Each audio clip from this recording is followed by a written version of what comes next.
And here we are. We Awesome. are live. Super nice. This is good. And then we can now wait that the audience also gets in. Yeah. That's always this bit that it's like waiting for people but still talking and killing time. It's always like your favorite. At least there's two of us. When there's one of Yes. us, like when you're on your own, it's literally like you're sat there like like what do we Yes. do? How who am I talking to? So yeah, that gets tricky, doesn't it? Yeah. But at least having done like gaming streaming earlier a couple years back, Ah, okay. I got used to talking to myself because people join and then people leave and then they join again. Yeah, So it was fine talking just to absolutely. myself. What game did you stream? I streamed these like first person shooters. It Okay. was it was my thing. And Was then it? I started streaming block building. Okay. So I have a 12-year-old who likes gaming, and a 18-year-old stepson who also likes gaming, but it's not a world I'm in. So yeah, I'm not entirely sure. It seems that we are starting to have people joining Oh, us. hello. Hello, hello. Uh, please write to the chat, where are you joining us from today? Teresa, where are you physically today? I am in England, in Shropshire, if anyone's from the UK. So it's kind of almost middle-ish of England. So yeah, but it's a really beautiful day today, which is a very nice change. We were just saying how much we enjoy the weather, which is great. So yeah, it's nice. Oh, so we've got a real mix of people in, which is awesome. Germany, Sweden, awesome. Yeah, this is I'm eagerly waiting to see from where else people are gonna join us today. Yeah, But we have already quite a few countries covered, it seems. which is So cool. Yeah, so really, put really it in the neat. chat where you're from. That would be awesome. We like to see who is on. Uh, Denmark. Denmark, nice. We've got a real mix of places, which is awesome. From Sweden again, lovely. Yeah, it's nice weather over there today. Yeah, it doesn't. We were just saying how much the sun makes us feel so much better. Yeah. It's just puts us in so much of a nicer mood. Yeah. So, and like, I like for those of you who work from home, like I do, just being able to like pop outside and sit and have my lunch in the sun. Oh, it's just heaven, isn't it? Really, really nice. Yeah. And especially like now working from home, I do uh, play that I would be going to the office. I actually do have a walk outside to pretend I'm walking to work. It also sets like the different times apart. Like, okay, this is the time when I set myself up for work, and then when I come back, sit at my desk, and then it's work, Yeah, and then I do it again after work. yeah. I think you need that routine. I think like you have to. I've worked from home now for a really long time, like 7 years, and you have to have a structure. If I didn't have a structure, then I would, yeah, I wouldn't get anything done. So yeah, it's good. It's good to do that. It seems that there are more people also from Sweden. So the north side of Germany, Hamburg, sunny and warm weather, lovely. My Beautiful. husband used to live in Germany for about 2 years, I think. He loves Germany. It's one of his favorite places to go to. I've only ever I've flown into it a few times, traveled through it a few times, but we're not stayed anywhere particularly. So yeah, that's on our list of now the world has opened up again and we can actually go places. It's just nice to get out, isn't it, and see people and places and things. Definitely. And at least today it seems like it's quite nice weather everywhere. Everywhere, which is So good. We're really glad about that. so we are equally lucky everywhere. But I'm sure people will start still dripping in. Yep. If you haven't So introduced yourself, please do so. We'd love to see who's on. yes, and I think I could quickly show the agenda for the webinar today. So quickly the things that we are gonna cover. And the webinar today consists, of course, of introductions, then why you should consider webinars. We are really gonna deep dive this topic, and then the overall webinar process. So how to create an amazing webinar for your audience, and then the steps you need to take in the live webinar, of course. And then this might be the trickiest part for most, but how to sell without feeling like you're selling. But I think without further ado, we can move onwards to the introduction part. And I think, Teresa, please, we are so happy to have you today here. So please tell the audience, who do we owe the pleasure today? Well, thank you. It's honestly my pleasure to be here today. I'm really excited to come and speak to you all about webinars.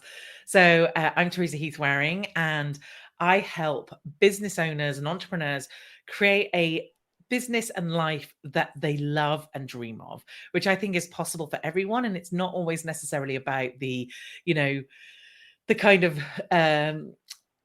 the unrealistic build a dream. It's not like going on yachts and jets and having a private jet and having this, that, and the other. It's not necessarily about that. It's about working out what's right in your life and what works for you, and then creating a business that fits around that. Because I think there are lots of us out there who we could have hugely successful businesses, but we might not have a family at the end of it, or we might not continue to be married at the end of it because we've upset our partner because we never see them. So it's about kind of working out what's working, what people want, and then helping them create that dream business and life. And we do this through business advice, we do it through marketing, and we do it through mindset. But apart from that, I am also an award-winning speaker. I am a best-selling author. I have my own podcast called Your Dream Business, where I've interviewed some of the most amazing people from around the world on all subjects of owning businesses and marketing and social media. And I'm one of those people that luckily absolutely loves everything I do. Like, this is absolutely my dream job. Oh, that's also very inspiring to hear that, like, you can say, like, with hand on your heart, that this is your dream job. 100%. And I was very lucky to co-author a book recently that hit the charts, and I did this quote at the end of it, and this quote said something like, "If I had nothing more than I have now, could I be okay?" And I think that for me sums up everything, because I want more. Of course, I want more. I want my business to go bigger. I want to speak on bigger stages. I want to serve bigger audiences. However, if there was nothing more than there is today, would I be okay? And I would 100% be absolutely fine, because I love where I am. So I think it's also about helping you in that journey as well, so that we aim to things and we attempt to hit goals and go places. However, I want to make sure you're enjoying the journey. I want to make sure that you're appreciating where you are and what you've achieved and what you've done to this point. So yeah, I love it. It really is a blessing to do what I do. Oh, that we can have a moment for this. It's so nice to have you here today. And in very short introduction of myself, I'm Yemi from Leadoo Marketing Technologies. I'm our marketing director. I direct the operations part of our marketing, and I do love what I do. Good. And I feel like I'm able to play in my strengths in what I do, and it's really, really important. I even journaled about this today, that this is wholeheartedly, genuinely something that I feel like I'm in the right place. Yeah. And surrounded by the right people also. And that is key, isn't it? And yeah, someone's just commented that the enjoying the journey is the secret. It totally is, because I think we live in a world where we're constantly bombarded by what's next and what's happening. And if you're on Instagram, Instagram versus reality and what people are achieving. And it's so easy to get caught up in that and think, I'll be happy when, or I'll be, happier or better or more confident or whatever when. And the thing is, for those of you who have been through any journey, not just a business journey, you know yourself, you'll say, okay, I will do this when I get to there. And when you get there, nothing changes. Like, or there's a new challenge that you've got to pick up. So it's about kind of going, do you know, I'm just going to do what I need to do and do all the things. And then when we get to the next challenge, I'll meet that too, and we'll keep going forward and keep going forward, but loving what you're doing at the time being. Yeah. But as you said, we are being bombarded with a lot of messages, a lot of everything, day in, day out. Stuff is looking great on social channels. We might not see what's happening like actually behind the scenes. And at least I feel like I have seen 10 million and then some ads also about different kinds of webinars, different kinds of events, trying to figure out based on one ad or one short description, would this be worth my time? Yes. Like, would I want to join? And at least for myself, it comes a lot down to what would I learn? Yeah. Yeah, I think you're so right. And I think I often see adverts for things that are selling a dream or making out like you need to come to this one webinar and your entire life will be solved, or you'll suddenly make $1 million, or do you know what I mean? And I think it's that reality of, okay, I know in one webinar you're not going to fix everything, you know, but am I going to get something from it? Is it worth my time? Because our time is so very valuable. So such a good point. And I would say that for companies arranging webinars, it's also something to consider. Also, like, why would you do it? Because considering it being a silver bullet is the first mistake to make. And we wrote down like a couple bullet points on like why you should consider webinars altogether. At least, like, of course, the learning aspect is extremely important. It's an efficient way of educating, hopefully more than one people at once, because then the webinar could have been a meeting. And brand recognition and being top of mind when it comes to the education part, I think this might be one of the most overlooked aspects altogether. And of course, then the one-to-many selling without feeling like you're getting sold too.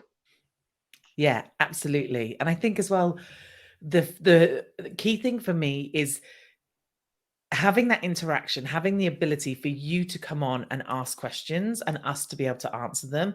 Like, think about some of the webinars you've been on, and it depends how someone runs a webinar and how many people are on and all that sort of thing. But, you know, to pay for someone's hour of their time might not be an attainable thing, but to join a webinar where you can ask a question or other people can ask questions is really, really great. So I love the interactive nature of a webinar.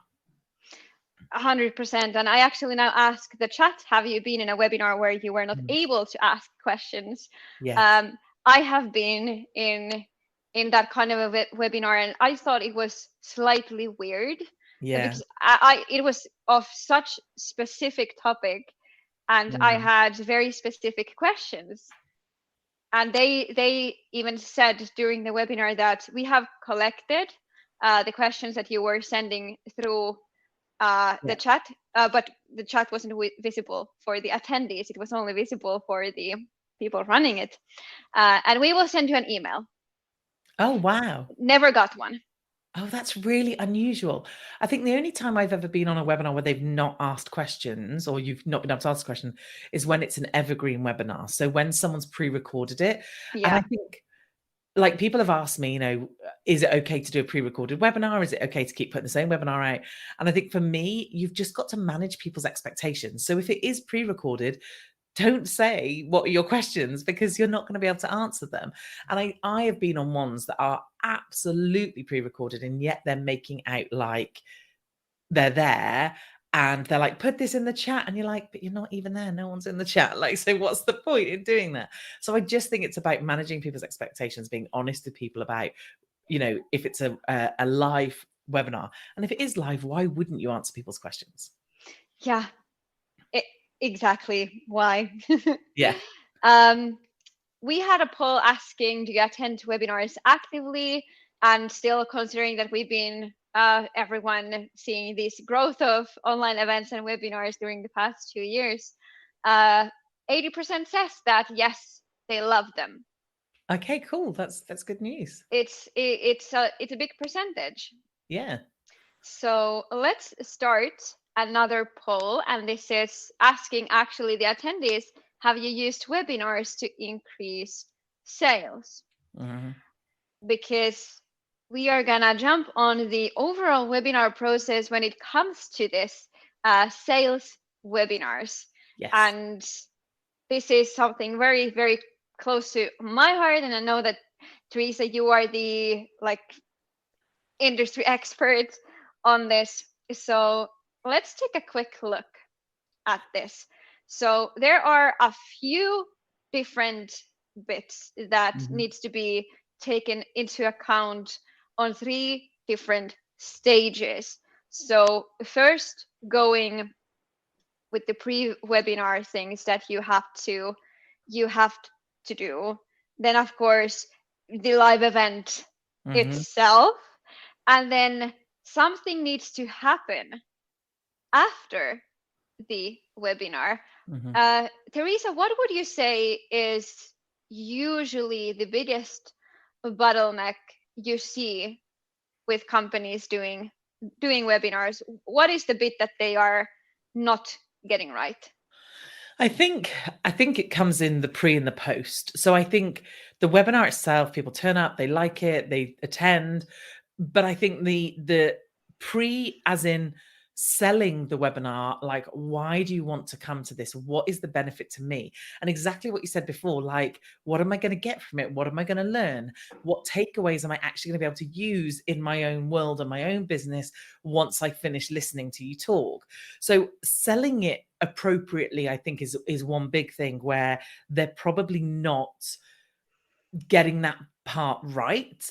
And then it's getting people to attend. That's another big one, because especially if it's a sales webinar, if you are going to be selling on the end, then you really do need to make sure that you get them attending live. Because I don't know about the rest of you, I'd love to know, but like, have you been on a webinar or not been on a webinar and thought, oh, I'll catch the replay? How many times did you catch the replay? Like, I don't think I ever watched the replay, because you have all these good intentions too, but then it sits in your inbox until, goodness knows when. So the idea is you want as many people to turn up live as possible if it's a selling webinar. So for me, they're missing the why you should come to it, how to get them to turn up live. Then the webinar's all good and great, like as long as they're teaching and not necessarily just using it to sell. And then the follow-up. So the follow-up is almost as important as the actual webinar itself. So making sure things like you know whether someone attended or didn't attend, so that you can target them going, you attended, what did you think? Here's the next step. And if they didn't attend, then your emails to them is, make sure you watch the replay. This is what we covered. It was so good. So that kind of follow-up for me is sometimes lacking as well. Yes. So let's start step by step.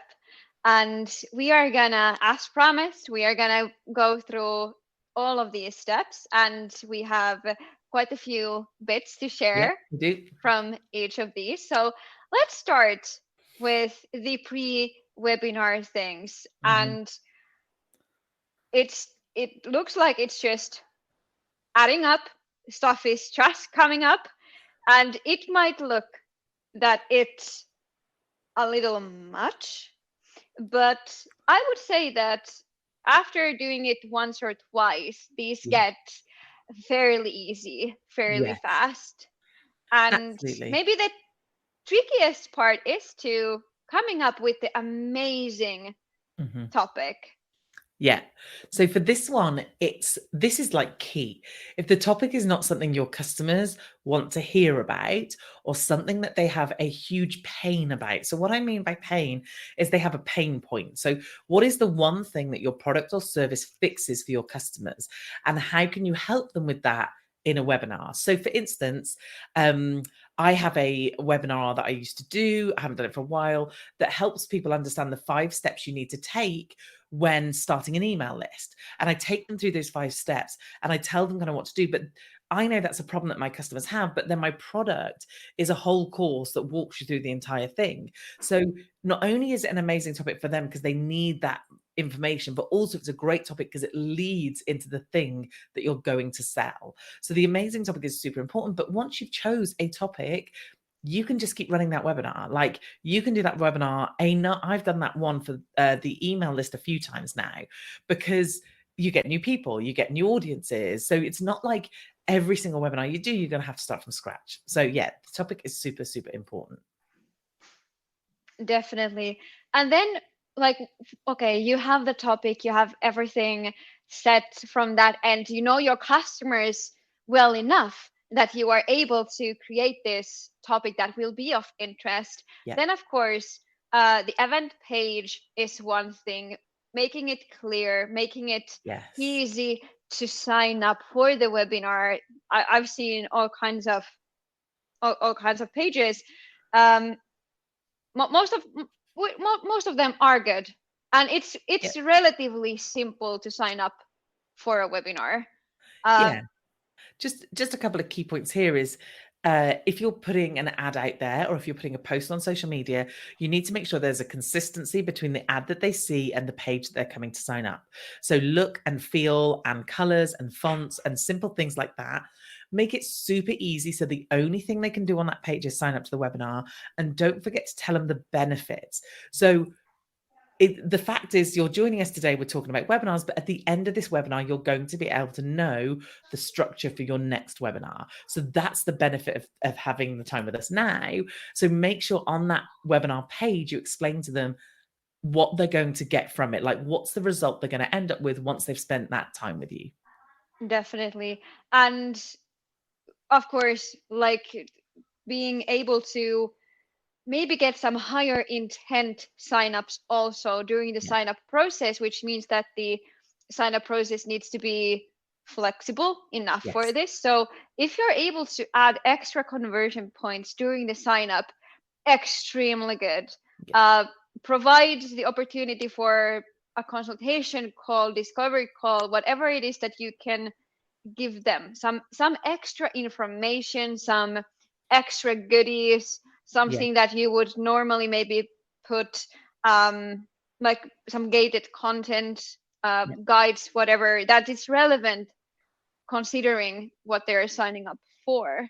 Absolutely. And if you can find out more at this stage, so like with your system, if you can say, great, you've signed up, which of these three things are you most looking forward to learning about, then that's going to really help you guide your own webinar. So if suddenly you give them three options and everyone is ticking the one option, and you had your webinar split into three, you were going to talk about each area, then now actually this is now a really good bit, and you can tailor that webinar so much better to them. Definitely. And then, of course, sometimes the advertising part might be tricky part. Now that you have covered the topic, the page, the benefits, the extra conversion points, you have everything beautifully set up. Now people just need to know about the webinar. They just need to know that you are going to have this amazing online event. And I'd say that at least what also we have noticed, that relevant social groups are a very, very powerful way of pushing this out. And still, I must say, paid advertising works, at least for our audience. Yeah.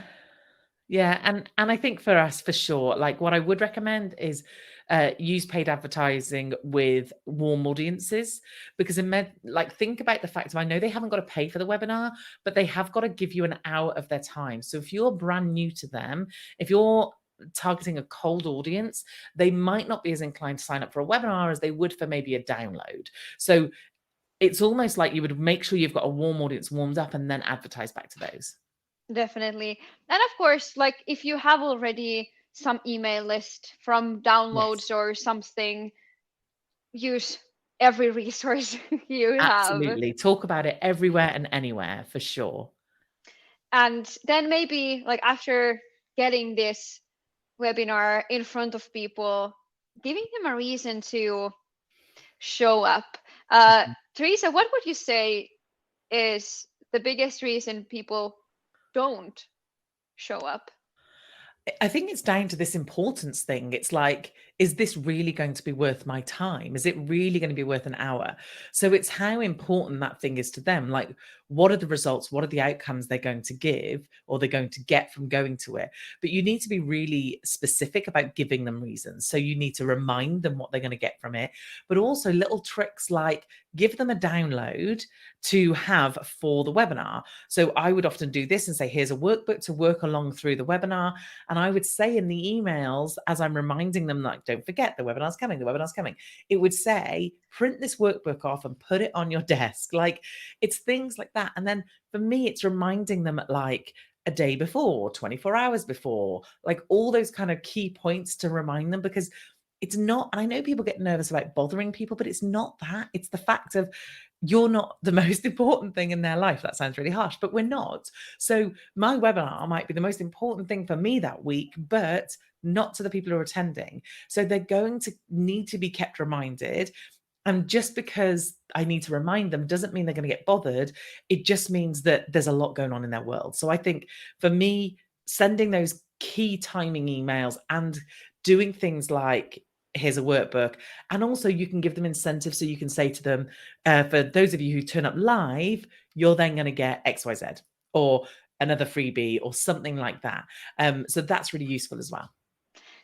Definitely. And I think this is something that might be slightly overlooked, especially in the beginning, because of course it might be a lot of things to consider when getting started. Yes. But you will get the hang of it relatively quickly.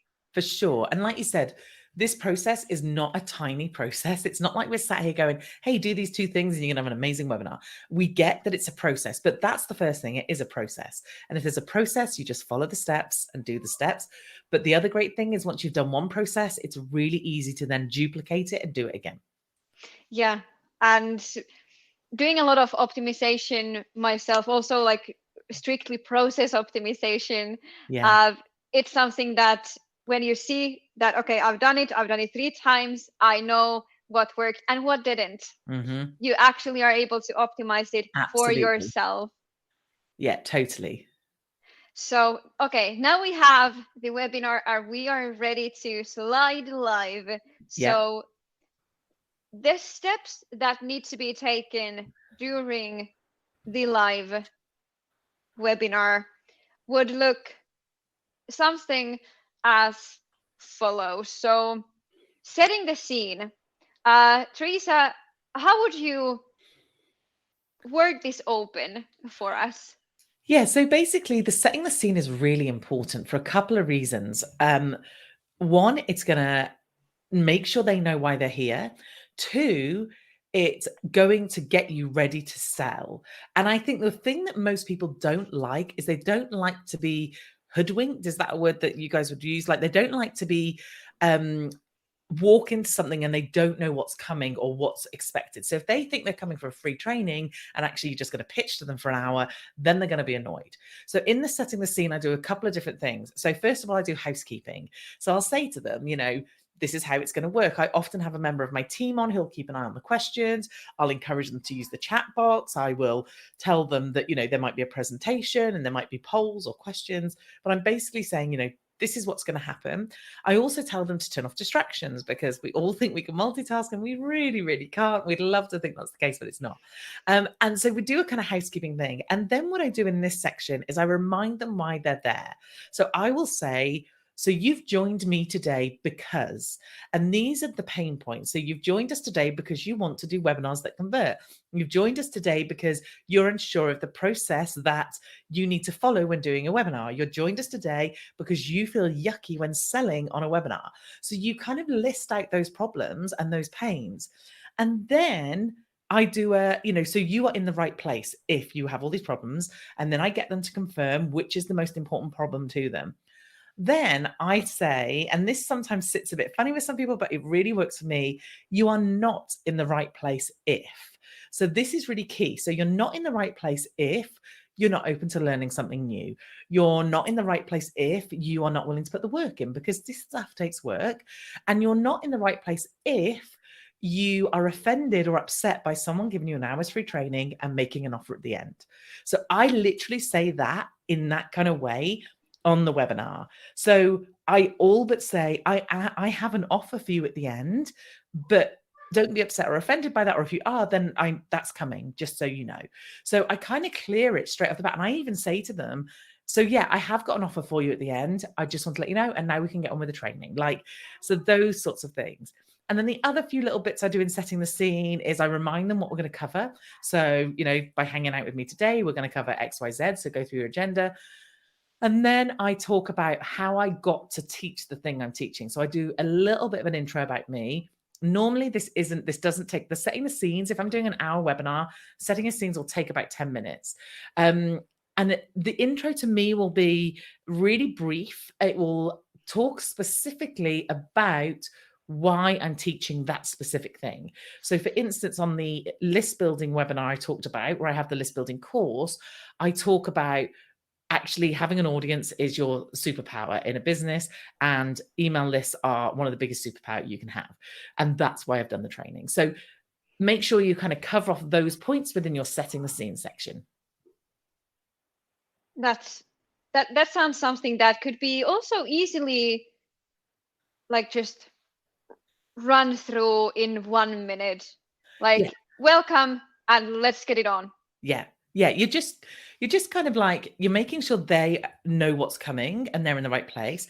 You're making sure that they know what to do, as in where the chat is and that sort of thing. And then you're kind of saying, this is what we're going to learn. And this is why I've picked what we're going to learn. So like I said, normally it's about 10 minutes for me, because also that's like a warming up bit. And then we get into the content. And then when we get to the content, delivering the key message, the key points, the learnings. Of course, we are having a very varied crowd also today. So what works for some might not work as well for others when it comes to what kind of content to present. Mm-hmm. But what would you say is the most powerful way of actually getting the message across? So I've done a few different ones. So you can do a teaching one similar to this, where we get on and we go, these are the steps, this is the thing, this is how you do it. So that works great. But again, make sure you're delivering some goods. Like we were talking before we got on about the fact that some webinars I've been on, I literally come off it thinking, what have you taught me? Nothing. Because it's like they mix it into this puzzle of that you've got to solve. And the only way you can solve it is by buying their product. So I always talk about if your product, so for me, my product was a course or one of the many things I've done through webinar. And therefore, I really teach the what and the why and a little bit of the how. So I'm saying, let's use webinars, for example. What is a webinar? Why you need a webinar? And a bit of the how is an overview of it, or deep diving into one tiny bit of it. So that's that type. If your product fixes the thing that you're teaching, you don't want to give away the whole thing, or otherwise they're never going to buy. If your product, if it's not that, if it's something else, then you can do a couple of things. You can either just teach, if it's, let's say you are selling B2B, it could be that you teach how they could sell your thing. So therefore, you're going to want to do a proper teaching thing. The other one I did literally last week was a workshop type webinar where I framed it exactly the same as I've done now. However, in that teach bit in the middle, their workbook was obviously really crucial because we worked with the workbook and we got them to do things. So it was a much more hands-on exercise. But this bit really, it's about how are you best teaching, what it is you're teaching. But like I said, if your product or service fixes the problem, you need to teach the what and the why and a bit of the how. Yeah, and I think this is something that is easy to duplicate as a framework to most things. And for example, from coming from B2B SaaS business, we've run webinars actively for over 2 years. Mm-hmm. And as we discussed before we hopped live, it's been quite busy. We are running several events per month. So it means that there needs to be something that actually solves some kind of pain point for the audience coming in. And we are focused on conversion optimization, making sure that our audiences get educated on Yeah. these topics, like how to make sure that your on-site optimization is going, how to create personalized experiences. There are so many things Mm. that most businesses can teach and then eventually turn it to revenue Yeah. if it happens. But I would say that it's extremely extremely good way, like having the webinars, to create relationships Yeah. with your audience. Absolutely. And that key thing of being on with them so that, you know, if someone had a question about, okay, I did this webinar, this didn't work, what do you think went wrong? That you can do that interaction and do that kind of conversation with them. And for a company like you, you're supporting your customers, your prospects, your audience in teaching them other things. And I've done webinars like that. I used to do a webinar for an estate agent. Well, they managed all the estate agents in the UK. So I would come on and teach estate agents how to use social media. So it was like an added benefit. So if you are selling something that, you know, a bit like this, that you could just do webinars as an added benefit, but it's always nice when the subject fits in with the product or the service. So it's like, you know, there are ways that obviously Leadoo can come in to how the webinar process exists. So that's always nice to have that kind of connection as well. Yeah, and I don't know if I've ever attended a webinar that has been fully out of scope Mm-hmm. for the company like owning it. Yes. Yeah. Yeah. So tying it, of course, to the like some kind of business context you're having Mm-hmm. is relatively crucial, considering if you want to convert it to sales, Exactly. there needs to be some Yeah, absolutely. alignment happening. But I think the key thing is that you do add value, that whether someone buys from me or not, at the end of a webinar that I do, I want them to walk away with a good feeling. I want them to walk away thinking, oh, that was awesome. Like I got some good stuff from that. I don't want them to walk away and think, well, I just wasted my time and this woman just sold at me the whole time. So I think that bit's really key for me. Yeah. And maybe the last part of like being live in the webinar, it was make the offer. Yes. So um, So confirm why they joined, what can be the direction taken. yes. So this is the bit that most people want to hide from, because this is the bit that makes people feel most uncomfortable. So you've prepped them, you got them started, you explain there's going to be an offer, you teach them the thing, and at the end of the thing, it's like, right. So the way I do it is I say, okay, you came to this training because you wanted to know and you confirm those pain points. Then I say to them, okay, so now you've got two options. Option one, and I'm really honest about this. Option one is you can take what you've learned today, go and do your own research, go do your own thing, and continue along the path, getting to your email list or starting your first webinar or whatever it might be that you're selling. Or option two, you can join me and let me help you. And that's the point in which I introduce whatever it is, the product or service that you're going to sell. Now, for me, I normally like this, I get quite excited about this bit. So I'm like, I am so excited because normally it means the doors have just opened or it's a new product or something like that. And then I go through and I talk to them and I make sure I've got specific slides because, like I said, if I didn't, the temptation to speed through it would be ridiculous. So it's like, okay, so let me explain what. So I'm just thinking, I did one recently about my membership. So I was like, so what's the Dream Business Club? The Dream Business Club is, so the first slide in a nutshell tells you what it is. So what do you get when you join the Dream Business Club? So then I literally list out all the things that they get at each level, because there's 3 levels to it. And then I will talk about, and with all of this, this is what you're going to create. So it's the benefits versus kind of what it is. So it's like, okay, you might be giving someone a course on something or a product on something, but what's the benefit? What does that mean for them? So I make sure I give them both.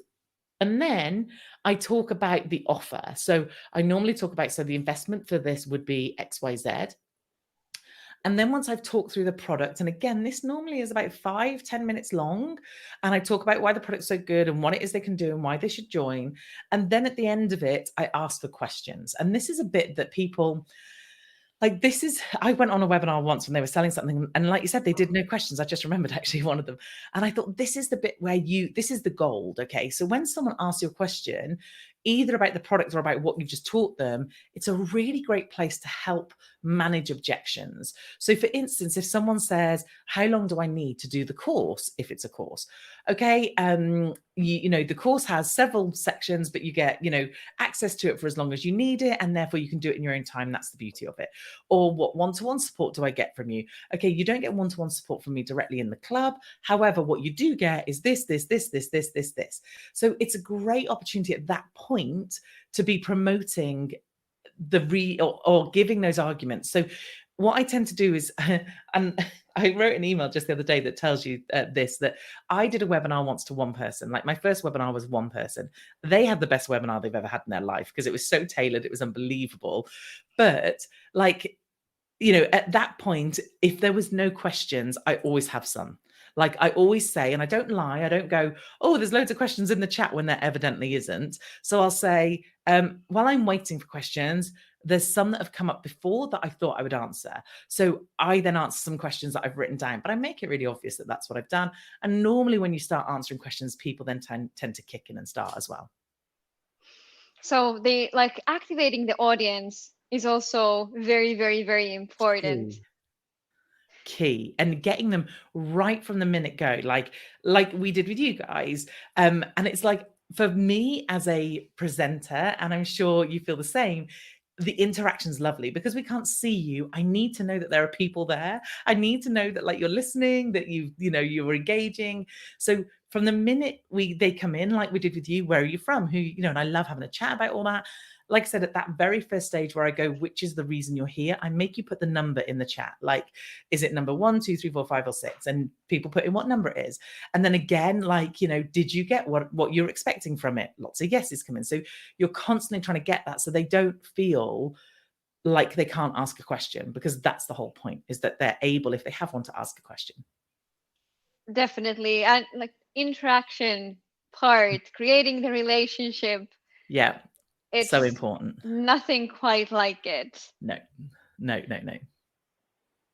And I'm checking if we have had some comments in the chat that we didn't bring up yet. But I think Josephine said, well, to one of the previous points, that the follow-ups are missing sometimes, or you have a full mailbox with follow-ups and newsletters, and suddenly you have signed up for 6 different ones. Yeah. Different SDR calls you the next day. Yes. Yeah. Like, no, you're so right. When sometimes they either go one way or the other. They're either literally bombarding you, which is like, for me, that's why you need to know whether someone came to the webinar, because you don't want to send an email out going, hey, thanks for coming to the webinar. And you're like, I didn't. So actually that, you're talking to the wrong person. And yeah, I've just seen your comment in there. It's so awkward to interact with the audience when there's 1 and 2 people in there. It is hard. But I think for me, like, so the way I look at it is, how when you do a webinar, you expect that thousands will turn up. And obviously that never happens unless you're huge and you've been doing this for a really long time, but they started somewhere too. You just weren't there at that point. So for me, if we take our ego out of it, and I have to do the same, I have to take my ego out of it and go, that 1 or 2 people, are they getting value? Am I doing something that is making a difference to them? And if it is, I love it. And that's brilliant. And like I said, it was so nice about this one, which I always laugh. Now, the funny thing was there was more than 1 person physically on, because my team is on. And I think I made my husband come on it as well. So it probably looked like there was like 3, but in reality, only 1 was someone I wasn't expecting. So, but it was like, to tell me, and I made her say, and I often do actually at the beginning of lots of my webinars, what's your business? So I can tailor it to my sort of conversation. So again, she had the best time ever, because she came away with so much value because of the fact that I was literally like, oh, and because your business is this is what you should do. So yeah, it can be super hard if you're not getting that interaction back. Yeah. And I think especially if you are not getting the interaction back, then it's like, okay, well, now I'm a talking head. Yes. And I'm just hoping that there's still someone there. Yes. And it's not that their browser froze. Yes, and that's why, again, I have one of my team on, because what we tend to do is if I've got one of my team members on, and again, obviously these would be solo ones, or as there's two of us, so one of us is going to know if something goes wrong, is we will have Slack open, or I might have WhatsApp open. So if there's a problem, if there's anything, they message me in that and I can see that on my screen. Yeah. So that's, and again, if you don't have a team, which I didn't when I started, my husband did it, or a friend did it, or I got one of the children to do it, like whatever it was, just to make sure that they could hear me and see me and I was still alive.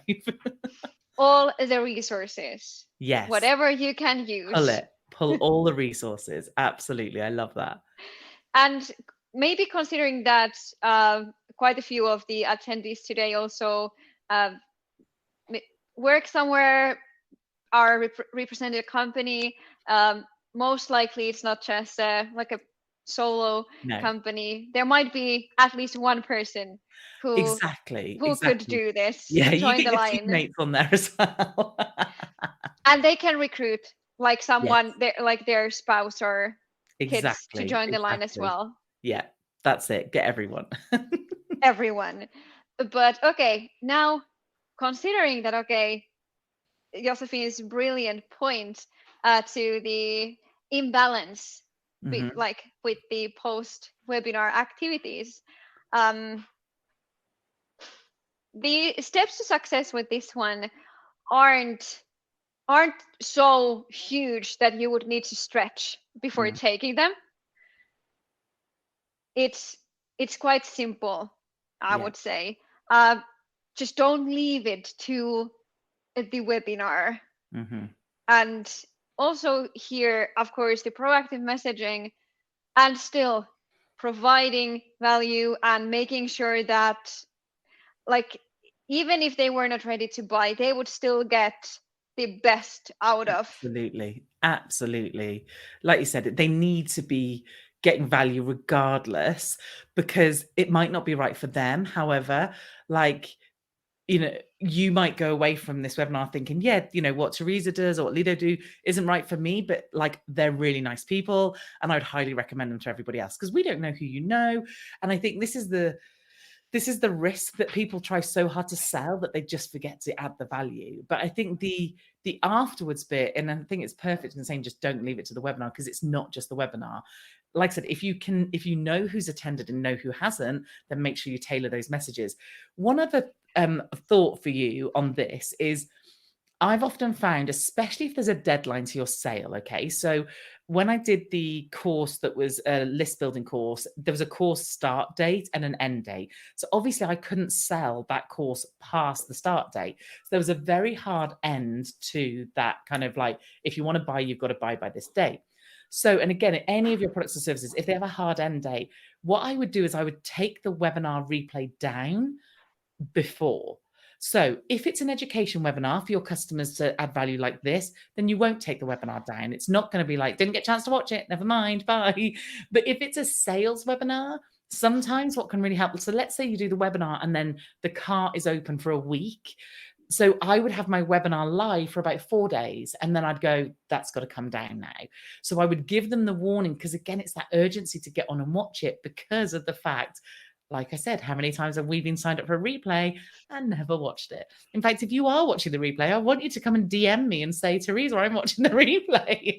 You know, so yeah, I think that bit's really important. So kind of giving those deadlines can be really helpful if you're selling something at the end. Oh, and actually on this point, considering the replays, like your point of send me a message if you watched it.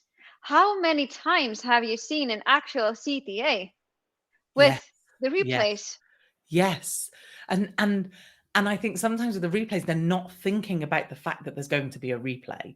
So you almost have to make sure you build that in if there's going to be a replay. So, and it could just be like this, like, you know, if you've learned lots and you've watched the replay, come and tell me, like, or make sure you follow me, or come and look at this, like whatever it is. Yeah, a call to action is so key.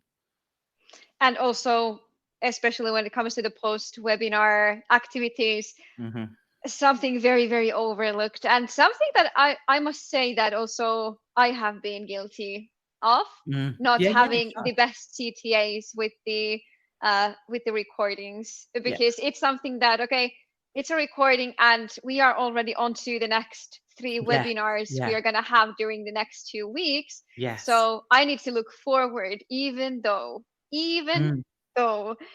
if we have put so much time and effort to the one we had, we should 100% take everything out of it and make sure that we are actually trying to benefit from every single step.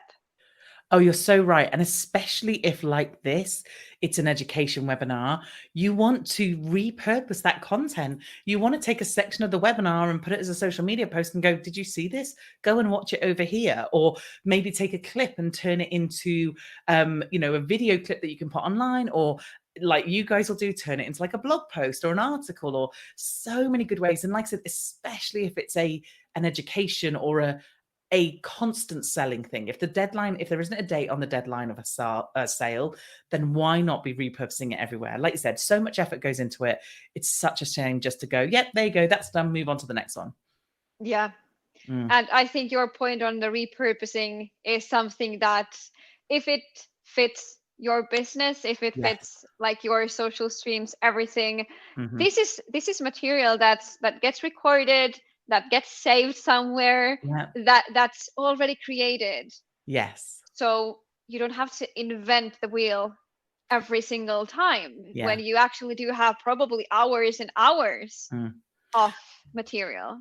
And the other thing that is worth mentioning here is, if you're teaching something to someone and your audience are getting these webinars because they're teaching, ask them or give them a kind of feedback loop somewhere to go, okay, we're doing this webinar today about this, but in 3 months' time, we're going to come back and do a real quick Q&A for any questions that you might have. We're not, by the way, I'm just using this as an example. I'm just setting this up to come back. But you know what I mean? Give them some kind of, okay, how have you taken action steps to this? What have you actually done? You sat here, you very lovely gave us your time. What have you done with it? Like, where's your action? So you could even do something like that to make sure people are doing those actions. Definitely. And then I think if we check at least the parts that I might say that are the trickiest. So how to sell without it feeling like you're being sold to. Yeah. Because as we've covered, we've been there where we have very much felt like we are only being sold to, but not learning anything. So you put down this beautiful quote of this, and I think this carries the theme like beautifully together now, considering what we have covered. Yes. Yeah. So I think for me with selling, no one likes selling. I don't like selling. I don't think that some people do, but it's not for me. However, I have to come it from a point of, I have knowledge in this area. I have done it lots of times. I know what works, what doesn't work. For all of the different things that I sell, if I know I can make a difference, why wouldn't I want to give you that option? And I think this is the other thing you need to think about. You're just giving them an offer. You're not making them buy it. You're not using underhand tactics to get them to buy it. You're not trying to be slimy or sleazy or anything. You're just saying, you've got this problem. I've given you this information. However, if you did want more, there's this thing. And I think for me, that's the way I like to do it. I like to be very, and like I said, I'm always very honest and go, you can go and take what you've learned from me and go and carry on and do whatever you need to do. Because we live in a world where we have Google, where we have the internet. So it's not that you can't find this stuff. It's just, it won't be taught in the way that I teach it. It might not be as concise. You might have to kind of like dig through loads, and you might spend hours trying to find the right bit of information and then find conflicting information. So it's just saying to you, there is that option, but there's also another option, and it's just an offer. Like I said, you're not making anybody do it.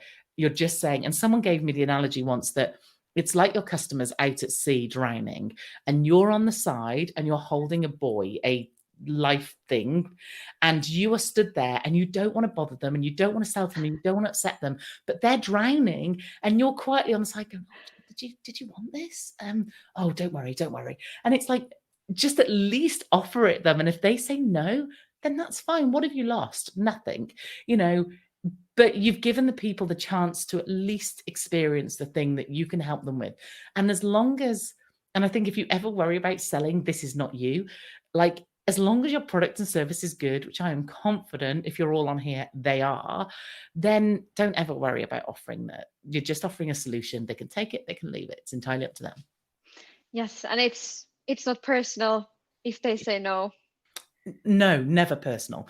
There are a million reasons why someone might say no, but that's up to them. And all you can do is go, here it is. If you want it, you want it. If you don't, that's cool.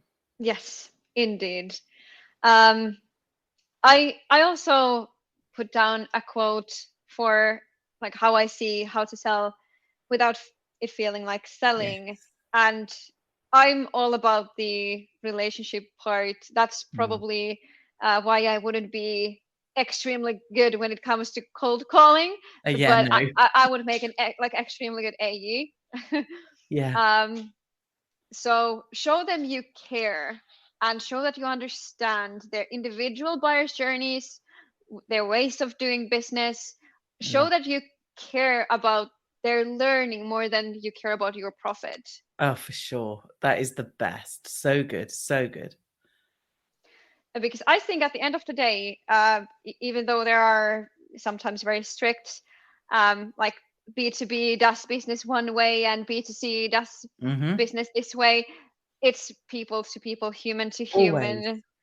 Yeah. So And people buy from people they like, even with tech companies, even with products that you think, that you wouldn't know the people behind it. You know the ethos, you know what they're like, you know how they support their customers. So I love that. I think you're absolutely right. and would this be a webinar about sales webinars if there wasn't an offer? Of course, I would let myself down terribly, wouldn't I? So to all the people now with us here, please download this material. You can download it. It's pinned above the chat, so you can get the material there. It's all the steps, it's everything, and it's also with the offer. So I will put your offer now on Mhm. the screen. So I have a webinar course. It's fairly succinct. It's not going to take you millions of hours, but it goes into depth of each of those areas that I've talked about, and it tells you exactly what to say and how to do all those steps. So some of the things that I talked about, like what to include in the setting the scene, what to include in the sales. Also, within this course, there is an actual webinar of mine and the presentation of my webinar so that you can literally see, and it's got loads of slides. Like, people are always amazed that I can do a webinar within a certain speed, but it's because some of these slides are literally like minute slides that you go over. It gives you all the slides, and also I give you all the emails that I use to help them attend live. So I literally give you the copies of emails that say, you want to do this? Have you signed up to this? Have you done this? So obviously I wanted to offer that to you. If you think that will be of service, then obviously go and check it out at teresaheathwareing.com/Leadoo. Absolutely perfect. And I highly encourage everyone going and checking it out. Thank you. And it's been a pleasure. Let's see if we would have any last minute questions to the chat. So if anyone still wants to have the floor Yeah, for a please do. couple of minutes, please do. And we'll see if, for example, Josephine would still want to ask something. Anyone else still on the line? It would be perfect. And while waiting, if people do have questions about webinars or want to Yeah. follow you somewhere, where can we find you? So you can literally search my name on the internet and I will appear. One of the advantages of having a very unusual surname. But I mainly hang out on Instagram, and also my website, teresaheathwareing.com. And we've got a question. Perfect. So actually, I guess we can both answer this because we use different softwares. So do you want to start with what you use? Yes. So the webinar we are having today is done within a platform called 23. And we've been running webinars now for 3 years with the same platform. Yeah. So I use Zoom. It's fairly basic, I would say, but also if you're just getting started, it's not crazy expensive. Whereas I did find, so I used to use GoToWebinar and some Yeah. other webinars, and some of the platforms can be quite pricey. And if you're only going to do one every 6 months, then you don't want to pay for that platform. Whereas with Zoom, what I found is that you can upgrade to do a webinar and then downgrade. So I literally would pay for it for the month I was doing it, and then I would drop it again and not do it. So yeah, those are the two that we use. Yeah. And how long would you say a webinar should be, a minimum, maximum? So we, like I said, I try and aim just over the hour. So 10 minutes to start, sort of 40 minutes of good content, and then 10 minutes at the end. And then normally my questions are dropping into the just over the hour. I did do a masterclass type webinar that was 2 hours the other day, but I told them it was 2 hours. I said, this is a 2-hour workshop that we're going to work together. So I think as long as you manage their expectations, if you're saying it's going to be an hour and you go on for 2 hours, then they're going to mind it. I think anything smaller than 45 minutes, I think you're going to struggle to do the process, but also you're going to struggle to give them some really good content. So yeah, I would say, I don't know about you, but I think probably 45 minutes is an absolute minimum. I would say so too, yes. So even if it's like a product demo, service demo, something, Yeah. there's still value of actually explaining and going through the steps to make sure that the people actually get educated on the way. And trying to squeeze everything in 30 minutes is a stretch at best. Yeah. I love this next question. If you could leave us Yeah, with one advice each, what would it be? Do you want to go or shall I go first? I can go first and you can Oh, have the last word. I would say that just get started. Stop hesitating. Stop being worried what other companies might think. Do you get any people in? If you're going to do webinar for one person, that make sure that one person has the best webinar of their life. yeah. Just do it. Yeah. Love that. And really similarly, you're not going to be perfect. You're going to be terrible. First one is going to be awful. Like if you've not done it before, it's not going to be your best thing, but you're only ever going to get better by doing it. So don't think I've got to have the perfect system. I've got to have the perfect thing. I've got to show up in a certain way. Obviously there's a process that we've given you today, and it's kind of like great if you can do that process, but you don't have to be, and it won't be perfect the first time. But like I said, you're only ever going to get better by doing it over and over. So very similarly, just go and do it. And you think to yourself, what can the worst that can happen? No one turns up, no one turns up. One person turns up, one person turns up. Like, it's not the end of the world. So yeah, just try it. Yeah. Perfect. Perfect. And please, you will find us both from LinkedIn. Do click that follow or connect Yeah. button. We are now 1 minute over the 1 hour mark. So thank you so much for everyone on the line joining us Yeah. today. I Thank hope you. you got some good ideas for the upcoming sales webinars. I'm hoping that we get invited as well. Yes. Yes. Would be perfect. And thank you so much, Teresa, for sharing everything you know about webinars today. And I sincerely hope to see you all in the next events. Awesome. Thank you so much. Take care, everyone. Take care. Bye. Bye.